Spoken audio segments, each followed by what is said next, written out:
If you own a 2023 Maserati Grecale, you're definitely going to want to check this video out.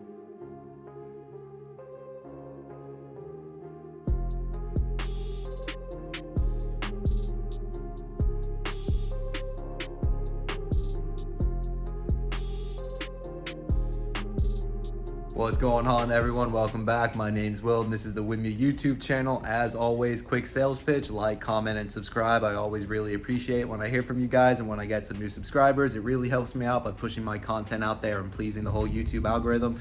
So if this video is helpful at all, you like the content I'm producing, how about you go ahead, hit that subscribe button. It's totally free. Really appreciate it. Thank you guys. So like the title of my video says, we're going to be talking about my 23 Maserati Grecale today.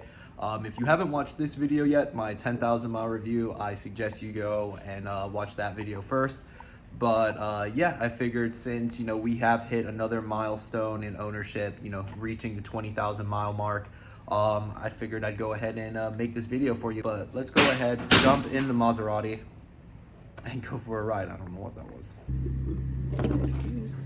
If you haven't checked out any videos on the S650, go ahead and check those out. It's been a pretty fun project so far, but we got our keys. Let's go ahead, jump inside the old Grecale and go for a spin.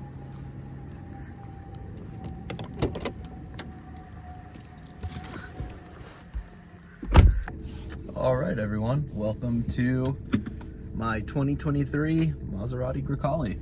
So yeah, as of right now, looking at the odometer, we have 23,000 miles on the Grecale. And I wish I could say that all 23,000 miles have been smooth sailing, but it definitely hasn't been. Like I mentioned, and I'll just briefly go into this in this video because I literally have an entire video based on the first 10,000 miles of ownership. The Grecale has given us a few issues, mainly in regards to the electronic shifter. If you haven't seen the Grecale, the way it actually shifts, it's a bunch of buttons. It's all electronic. There's no shift knob or anything like that. They're just buttons that are basically on the infotainment system up here. And I've been having crazy issues with this thing. Just last week, right after I got it serviced, we actually had to bring it in for the third time to the dealership for a service shifter error.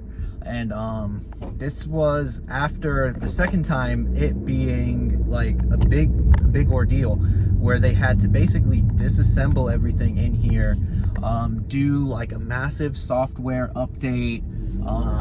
They had the car for I think 4 or 5 days at that point, where they had to basically re-download a bunch of software, install a bunch of updates, and basically address the shifter issue. And basically what was happening was we would try to put the car into drive, pushing the drive button, and it just wouldn't go into drive. And this actually happened to my wife while she was out one day with our daughter. She's I think she was 1.5 or 2 years old at the time, and she was stranded for an hour and a half just because the car would not go into drive. It was literally just stuck in park. I was at work, so she had to call Maserati. They had to get roadside assistance, and they kind of walked her through it, how to get it into drive. And eventually, after almost 2 hours of messing with it, it finally went into drive. That's when we brought it in. They did the whole software update, all of that. We did get I think 2 or 3 other times since then, we did get the service shifter error. But this past week, it happened again, to the point where nothing was working what we were doing, and we had to yet again bring it to Maserati, and they had to do more software updates. They actually had to reach out to Maserati corporate to get instructions on how to repair it.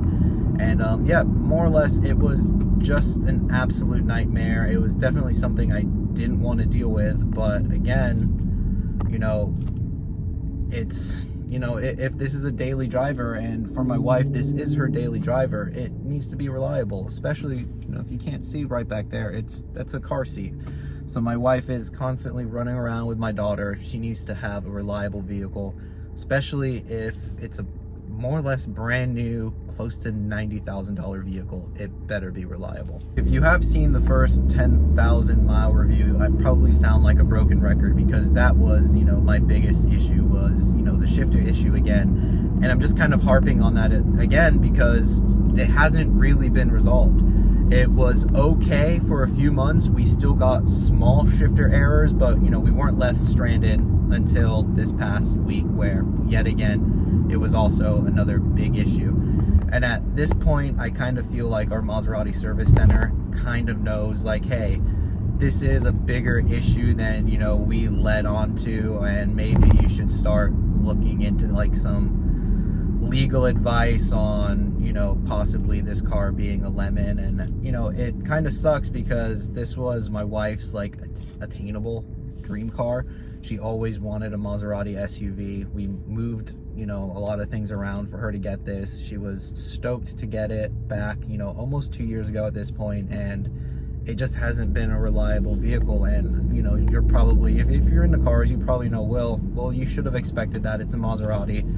And to be 100% honest, you guys are 100% correct. I should have been a little bit more realistic and known that a first model year Maserati probably isn't going to be the most reliable and trustworthy vehicle, you know, to be sticking your wife and daughter in. But besides the shifter issues, everything else has been great in regards to, you know, ownership. There's been no mechanical issues whatsoever. When this car is, you know, performing, you know, perfectly fine, it's an absolutely great car. I really do love the Grecale. It's just a shame that a few issues kind of kill like the whole ownership experience, and that's for me anyway. You know, some people out there might want to look past that, and if that's you, that's great.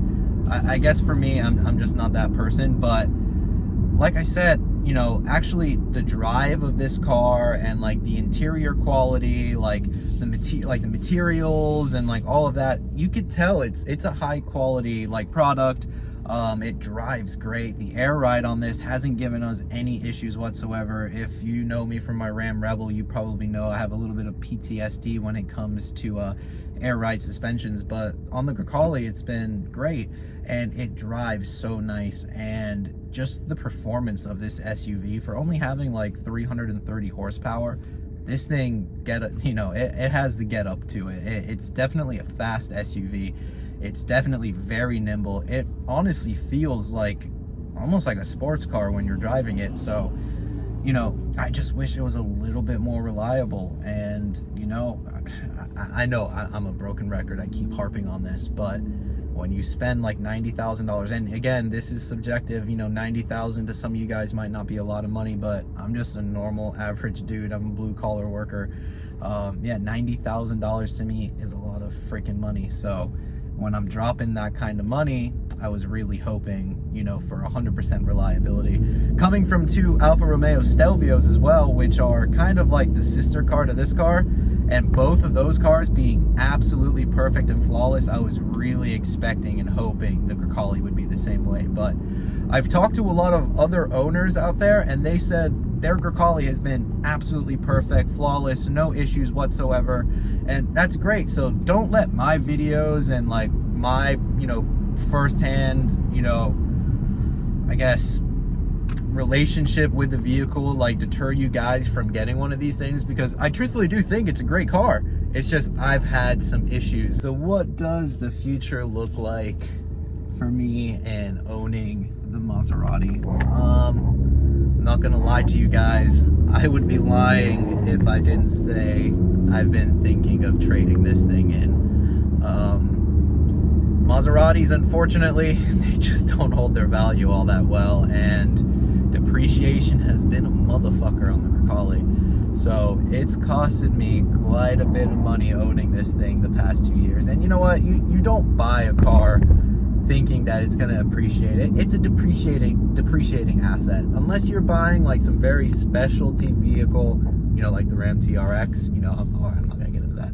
But 99% of the time when you're buying a new vehicle, expect that vehicle to depreciate. And Maserati, yeah, definitely depreciated. So Yeah, I've been looking at the 2024 Lexus GX 550. I think that's a pretty badass SUV, and I think it would be a pretty nice replacement for the Grecale. I'm also a sucker for the Porsche Macan GTS.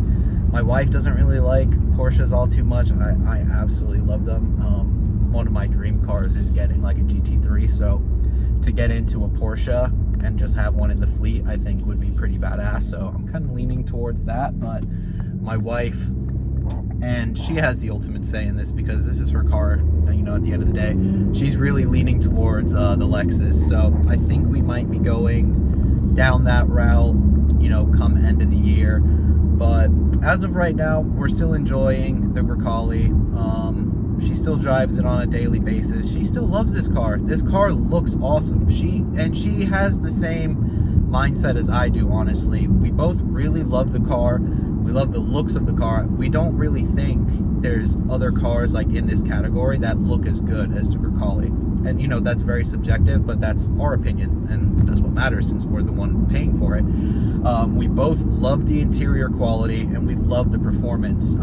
She likes, you know, fast SUVs and cars just like I do, and this car or SUV kind of checks all the boxes. It's just the reliability factor, which for us, having a family, it just needs to be there. And the fact that, you know, we've had 3-4 issues so far with the electronic shifter, yeah, it's getting really old really quick. So, you know, we'll see what happens. I'm gonna keep you guys up to date, but yeah, that's just, you know, my 2 cents and my 20,000 mile review, I guess, if you want to call it that. It wasn't really a review, but just 20,000 mile ownership point of view, I guess. We love the car. It gets great gas mileage. It's super fun to drive. It's very comfortable to drive. If you don't have a lot of issues like I've had, you know, it could be reliable. Mine hasn't been, so I can't really comment on that. But other people have said theirs have been reliable. So, you know, take what I say with a grain of salt. Every car is built different. Everyone's gonna have differing opinions. I'm just gonna share mine with you guys because this is my platform, and I feel like that's kind of what I do, is just give you guys, this is sliding all over the place, but just give you guys my opinion on everything. But listen to this thing. It sucks, man. I love this thing. I just wish it was more reliable. That's really all I have to say. I really love this thing. Just wish it was reliable. Wish I could trust it all the time, you know, with my wife and kids, but you know, it is what it is. I guess another thing I can touch on is just cost of ownership. Run 93 octane in this thing. You can run 91 if you don't have 93 in your state. We have 93 in Florida. We don't really have a lot of gas stations that have 91, so we always run 93. So you're, you know, looking around like $1.30 or $4.30, $4.50 per gallon, you know, on average, roughly. Roughly gets about 18 to 20 miles per gallon, so it's not too bad. You get around 350 to 400 range per fuel tank, so that's not all too bad.